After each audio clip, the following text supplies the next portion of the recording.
Olá, pessoal. Aqui é a professora Monalise, de Linguagem de Programação, e hoje eu vou explicar para vocês a estrutura case em Java. A estrutura case é uma estrutura condicional que provavelmente vocês já viram em Pascal.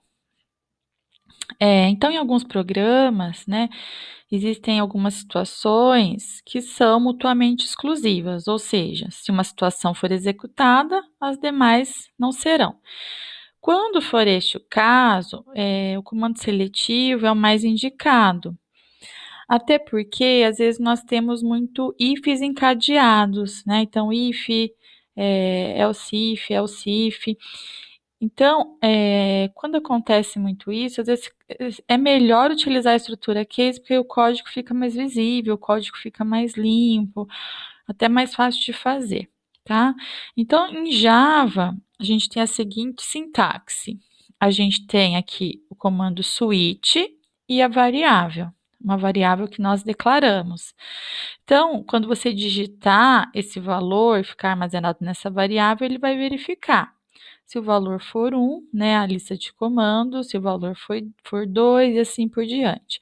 Vejam que tem um break ao final de cada linha da lista de comandos. Por quê? Porque quando executa, ele acha o valor, executa o comando e tem que ter o break para parar a execução, porque senão ele vai executando os outros cases, certo? Então, eu posso verificar quantos valores aqui eu quiser.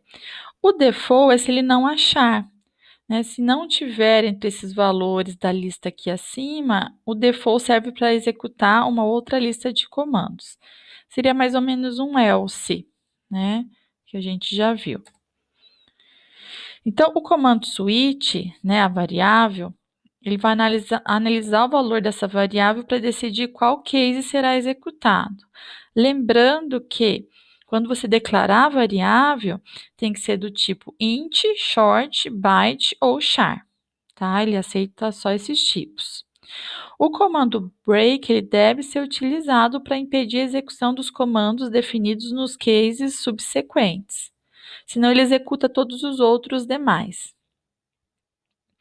E quando o valor da variável não coincidir com aqueles especificados nos cases, será executado então o default.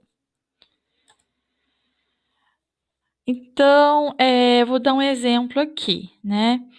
Um caixa eletrônico de um banco, por exemplo. Ele vai oferecer ao usuário algumas opções, né, em relação à ação que ele pretende realizar na conta. Então, lá, por exemplo, vou colocar emissão do saldo atual, emissão de um extrato, a realização de um saque, a realização de um depósito. Então, normalmente vai ser disponibilizado ao usuário um menu. Então, vai aparecer, por exemplo, na tela assim: número 1, extrato, 2, saldo, 3, saque, 4, depósito e digite sua opção. Então, quando nós temos essa situação, né, onde podemos executar várias opções de sequências de código, então nós precisamos de uma estrutura que permita executar apenas a sequência escolhida.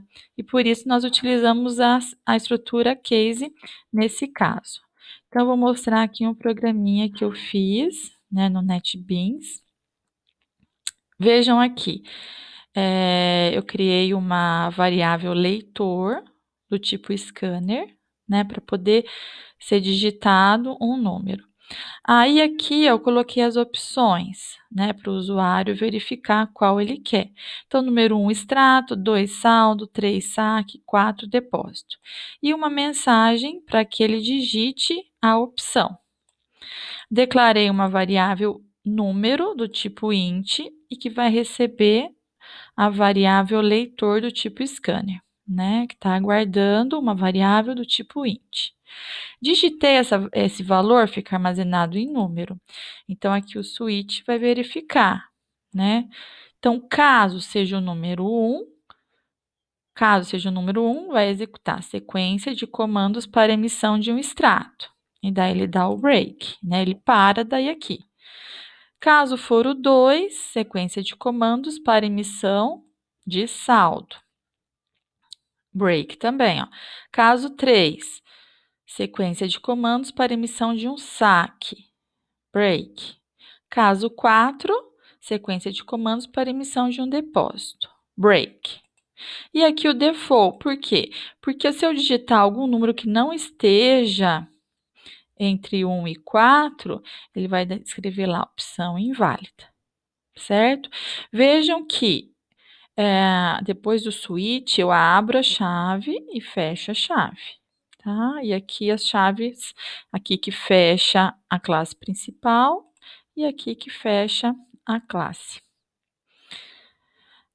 Então eu vou executar para vocês verem, ó. Então aparece as opções, ó, digite sua opção. Vou colocar lá 3. Sequência de comandos para emissão de um saque, certinho, né? Vou executar novamente. Vou digitar 5. Opção inválida, tá? Então o programa tá certinho. Nas próximas aulas, daí eu mostro mais exemplos para vocês, tá? E vou colocar atividades a respeito disso também, tá bom? Obrigada, até mais.